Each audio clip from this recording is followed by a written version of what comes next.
Alexis Ortega, socio director de Finagentes Gestión. Alexis, muy buenas tardes.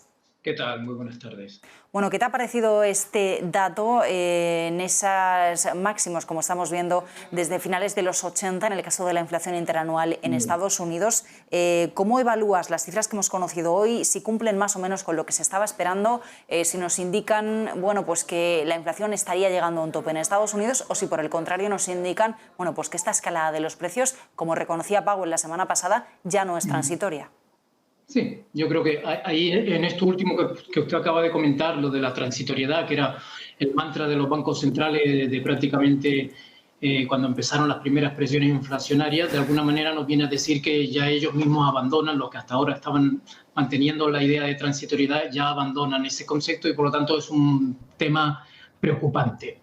La verdad es que el dato de hoy, de alguna manera, según se mire, puede ser lo que se esperaba o incluso algo menos de lo que se esperaba, puesto que ayer corrieron muchísimos rumores de que con unas declaraciones de Biden que parecían esperar que el dato fuera algo bastante malo, incluso se llegó a plantear la idea de que pudiera llegar prácticamente al 7%.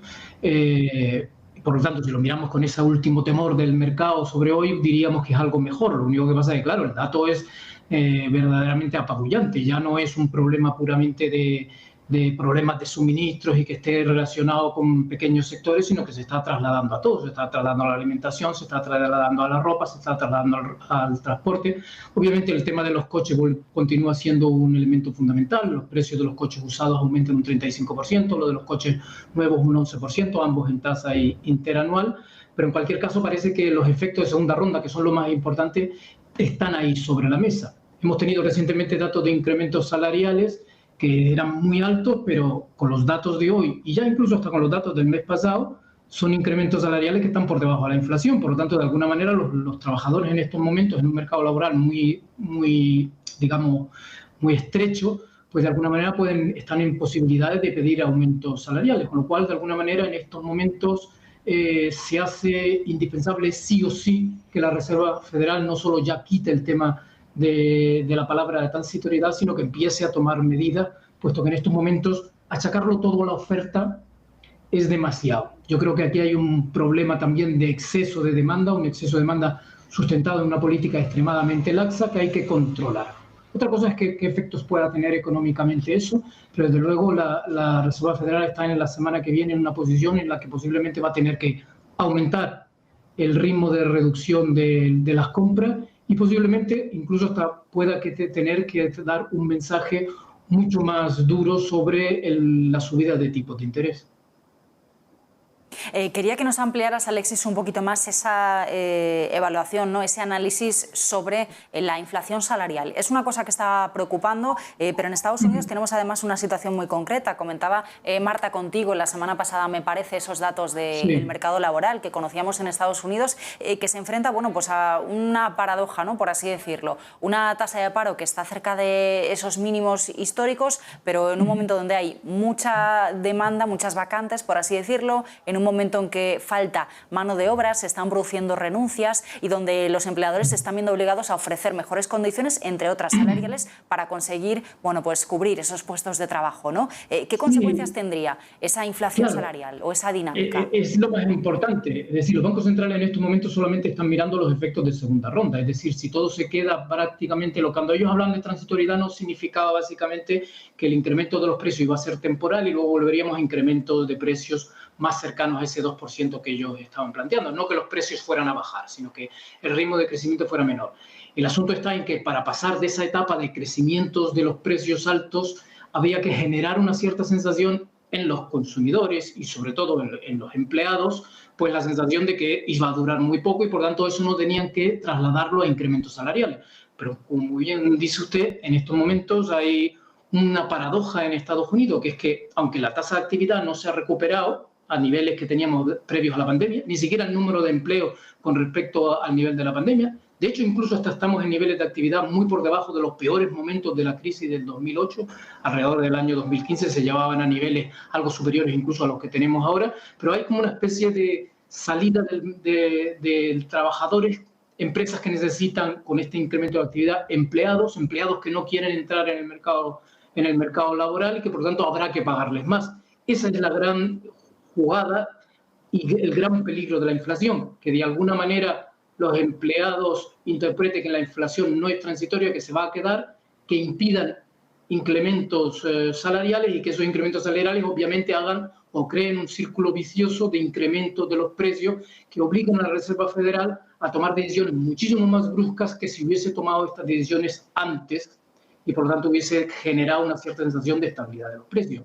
Por lo tanto, ahora todo está en el campo de los incrementos salariales. Hay que convencer, o por lo menos la Reserva Federal tendrá que convencer a los empleados de que esto es transitorio y que no deben pedir incrementos salariales equivalentes a los incrementos del IPC. De ahí que el mensaje de la semana que viene de Powell va a tener que ser un mensaje bastante contundente y desde luego abandonar toda esta retórica de la transitoriedad y de que esto es prácticamente un asunto temporal y que por lo tanto, para que ello sea así, la Reserva Federal va a tener que hacer cosas más que sencillamente hablar.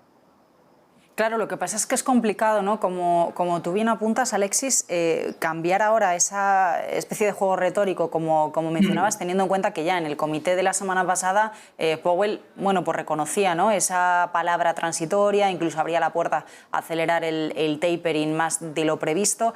¿Cómo va a ser ese encaje? ¿Qué mensajes vamos a tener que buscar el miércoles que viene a las 8 de la tarde en el comunicado y a las 8:30 en la rueda de prensa de Jerome Powell para que efectivamente transmita ese mensaje, consiga convencer al mercado y a los empleados, por supuesto? Sí, va a tener que ser un mensaje muy contundente, eso desde luego, y en el comunicado posiblemente tendrá que verbalizar directamente que en vez de 15.000 de recorte de las compras, va a tener que llegar casi a 30.000, es decir, duplicar el ritmo de recortes y por lo tanto acercar antes el momento de la subida de tipo de interés. Está el tema del dot plot, aquellas expectativas que tengan los miembros del FONC sobre los tipos de interés a medio plazo, y ahí es donde veremos prácticamente si se esperan 2, 3 o 4 subidas de tipo de interés, incluso tanto en el 2022.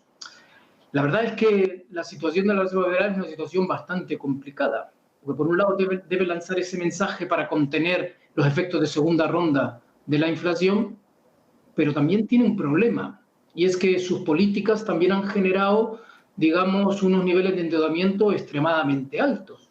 Una normalización de los tipos de interés y que los ponga en niveles similares a los del anterior. Hemos tenido siempre, cada vez que ha habido una crisis, la subida de tipo de interés siempre ha estado por debajo de la subida de tipo de interés anterior.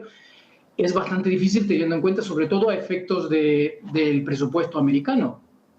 Hay que tener en cuenta que en estos momentos Estados Unidos gasta alrededor de unos 300.000 millones de dólares al año en gasto financiero. Normalizar los tipos de interés a los cuales se paga la deuda, con una deuda pública que suba de rentabilidad, podría llevar eso a prácticamente a $1 billón si se mantiene muy largo tiempo. Y desde luego eso haría un agujero muy importante en las arcas públicas que habría o que bien recortar algunos gastos o incrementar los impuestos. Por lo tanto, vamos a decir que ahora mismo la Reserva Federal se está encontrando en la parte menos amable y menos grata de toda la política monetaria extremadamente laxa. Y es que ahora mismo subir los tipos de interés y normalizar la política que le permitiría ganar credibilidad, de alguna manera, tiene efectos muy graves sobre la actividad económica.